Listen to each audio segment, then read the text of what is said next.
سيدنا ومولانا محمدا عبده ورسوله صلى الله عليه وعلى آله وأصحابه وبارك وسلم تسليما كثيرا كثيرا.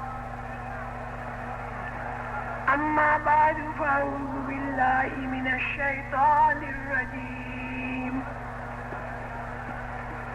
بسم الله الرحمن الرحيم. كل نفس ذائقة الموت وإنما توفون أجوركم يوم القيامة فمن زحزح عن النار وأدخل الجنة فقد فاز وما الحياة الدنيا إلا متاع الغرور. میرے محترم دوستوں اور بزرگوں، ہر انسان کی دو زندگیاں ہیں. ایک زندگی ماں کے پیٹ سے شروع ہوتی ہے اور موت پر جا کر ختم ہوتی ہے. دوسری زندگی موت پر شروع ہوتی ہے اور وہ کبھی ختم نہیں ہوتی.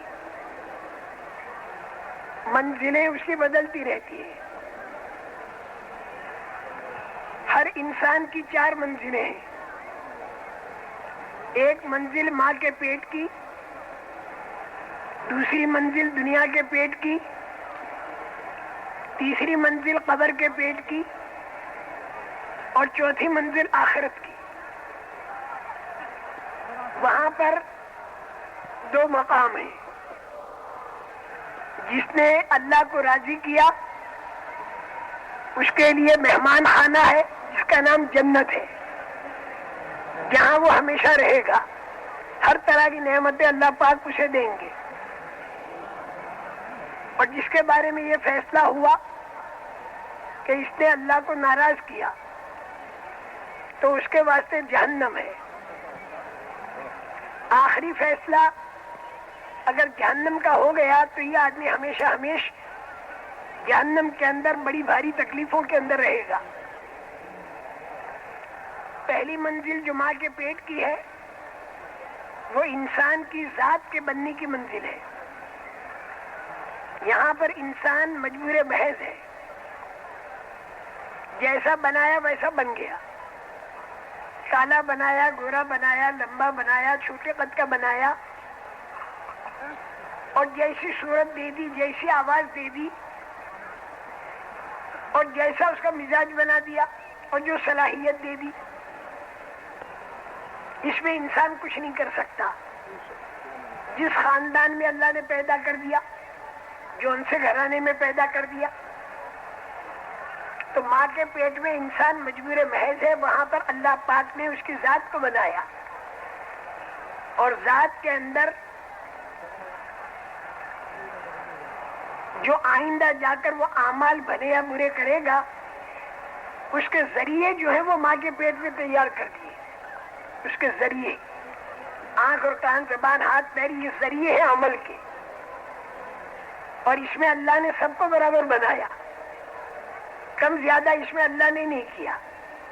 ہر ایک کو 2 آنکھ، 2 کان، 1 زبان، 2 ہونٹ، 2 ہاتھ، 2 پیر، دل، دماغ، ہر ایک کو اللہ نے دے دیا. یہ عمل کے ذریعے ہے. عمل اچھا بنا، اللہ راضی ہوں گے، دنیا میں کامیاب، آخرت میں کامیاب. عمل خراب بنا، اللہ ناراض ہوں گے، دنیا میں ناکام، آخرت کے اندر ناکام. اور عمل کے ذریعے جو ہے وہ ماں کے پیٹ میں اللہ نے تیار کر دیے. اس کے بعد دنیا کے پیٹ میں آیا تو دنیا کے پیٹ میں آنے کے بعد اس انسان کے اندر اللہ تعالیٰ نے تھوڑا سا اختیار دیا بھلے اور برے کا. یہ انسان بھلا کام بھی کر سکتا ہے اور برا کام بھی کر سکتا ہے. دونوں طاقتیں اللہ نے اسے دے دی.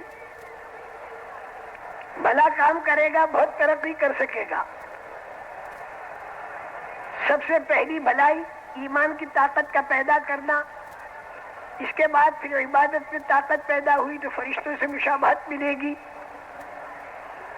اور زیادہ آگے بڑھا اور اخلاقی معیار اس کا اونچا ہوا تو خدا کا خلیفہ بنے گا۔ اس کے بعد اور زیادہ محنت کی کہ لوگوں کو حیوانیت سے نکال کر عبادت پر لا کر فرشتوں جیسا بنا کر اس کے اندر اخلاق پیدا کر دیے تو خدا کی خلافت پر پہنچا دیا دعوت کے ذریعے۔ پھر دعوت کا میدان اتنا لمبا چوڑا میدان ہے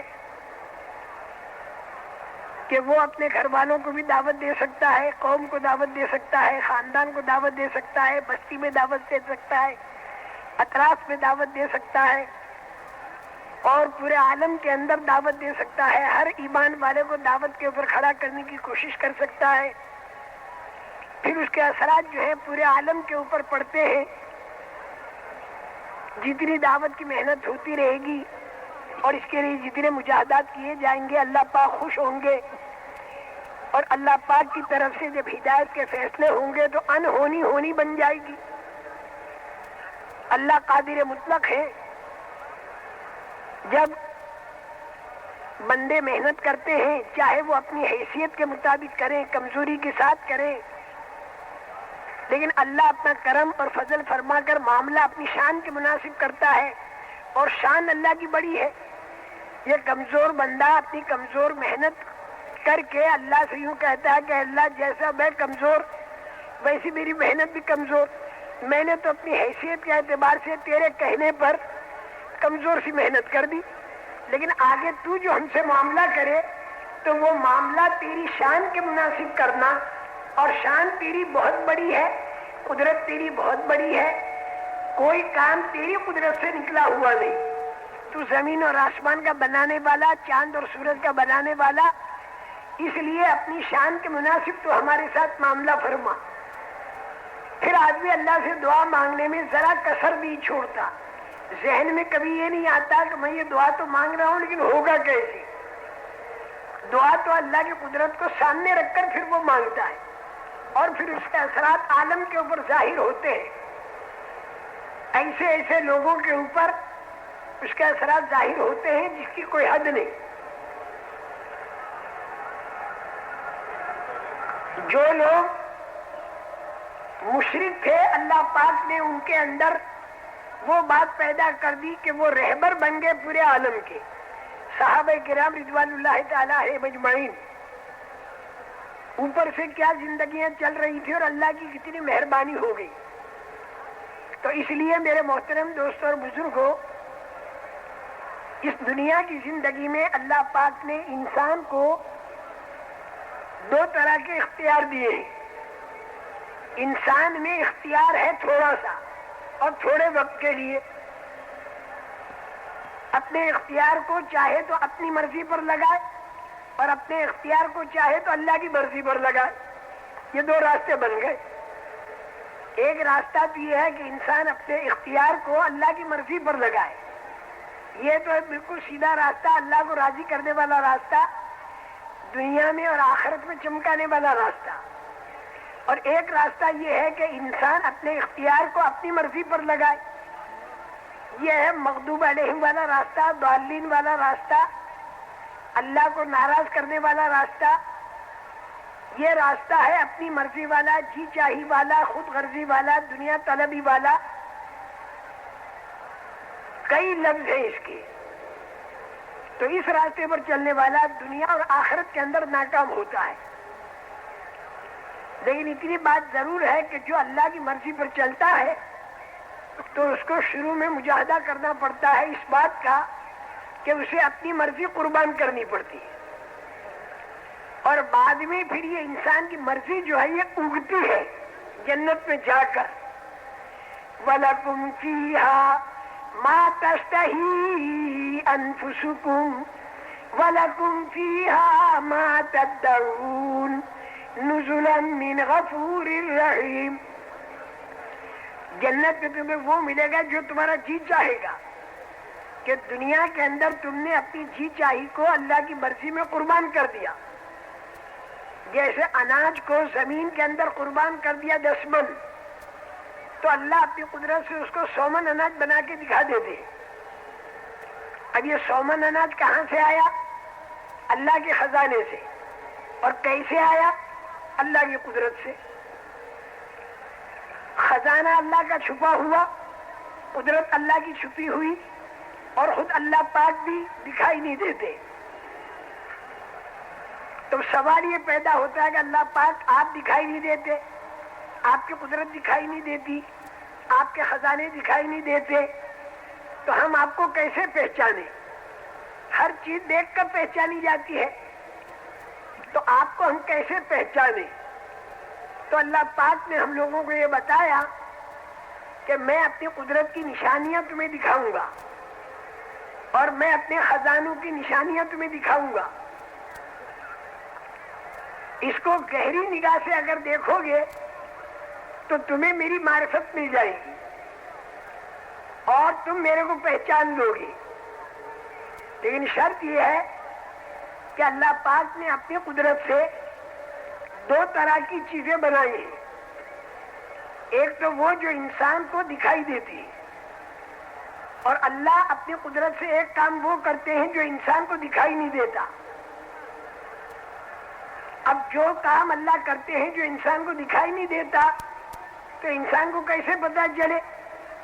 تو اس کا انتظام اللہ پاک نے یہ کیا کہ آسمانی وحی اتاری ہر زمانے میں انبیاء کرام علیہم السلام پر. تو یہ آسمانی وحی کے اندر اللہ وہ بات بتائیں گے کہ جو انسان کو دکھائی نہیں دیتی، جس کو غیبی نظام کہتے ہیں.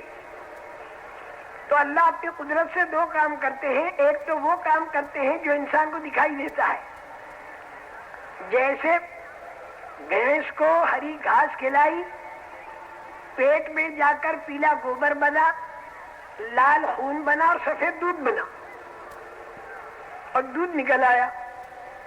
یہ انسان کو دکھائی دیتا ہے. آم کی ایک گٹھلی زمین پر ڈالی، سالانہ سینکڑوں آم ملے، اور ہر آم کے اندر ایک گٹھلی، اور ہر گٹھلی کے اندر پھر پورے درخت چھپے ہوئے. تو یہ اللہ نے اپنی قدرت سے ایسا کام کیا جو انسان کو دکھائی دیتا ہے.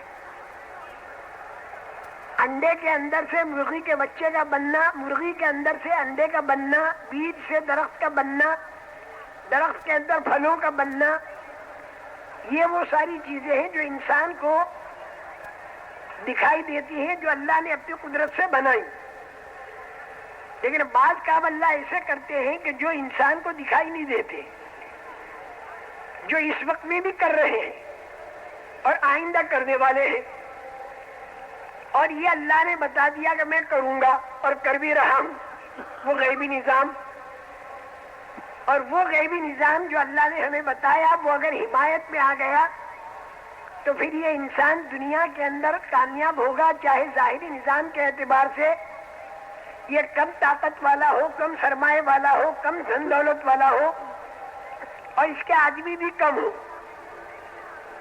لیکن اللہ پاک کا غیبی نظام جب اس کی حمایت میں آئے گا تو دنیا والے دیکھ لیں گے کہ ان کی دھن دولت بھی بہت تھوڑی، اور ان کی طاقت بھی بہت تھوڑی، ان کا مجمع بھی بہت تھوڑا. لیکن اللہ کا غیبی نظام ایسا چلا کہ صحابہ کے کپڑے موٹے، ان کے مکان چھوٹے، کھجوریں کھا کر گزارا کر رہے، اور ان کے مقابلے میں بڑی بڑی حویلیوں والے قیصر اور کسریٰ تھرا گئے. ساری دنیا حیرت میں رہے گی کہ ہوا کیا یہ. اور یہ ہر زمانے میں اللہ پاک کرتے ہیں. خدا کا غیبی نظام اگر حمایت میں آیا تو دنیا آخرت بن گئی. خدا کا غیبی نظام اگر خلاف ہوا تو دنیا اور آخرت بگڑ گئی. لیکن یہ خدا کا غیبی نظام جو ہے دکھائی دیتا نہیں، تو پتہ کیسے چلے؟ اس کا انتظام کیا، آسمانی وحی بھیجی اللہ نے. اس آسمانی وحی کو آدمی دھیان سے اور شوق سے سنے تو خدا کا وہ نظام جو آنکھوں سے دکھائی دیتا ہے اس کو تو گہری نگاہ سے دیکھنا، اور خدا کا وہ نظام جو آنکھوں سے دکھائی نہیں دیتا، جس کی آسمانی وحی کے ذریعے خبر ملی، اسے شوق اور دھیان سے سننا. اور تیسرا کام یہ کہ اسے دل دماغ سے سوچنا. یہ 3 کام جب آدمی کرے گا تو اللہ کی ذات سے امید ہے کہ اسے اللہ کی معرفت ملے گی.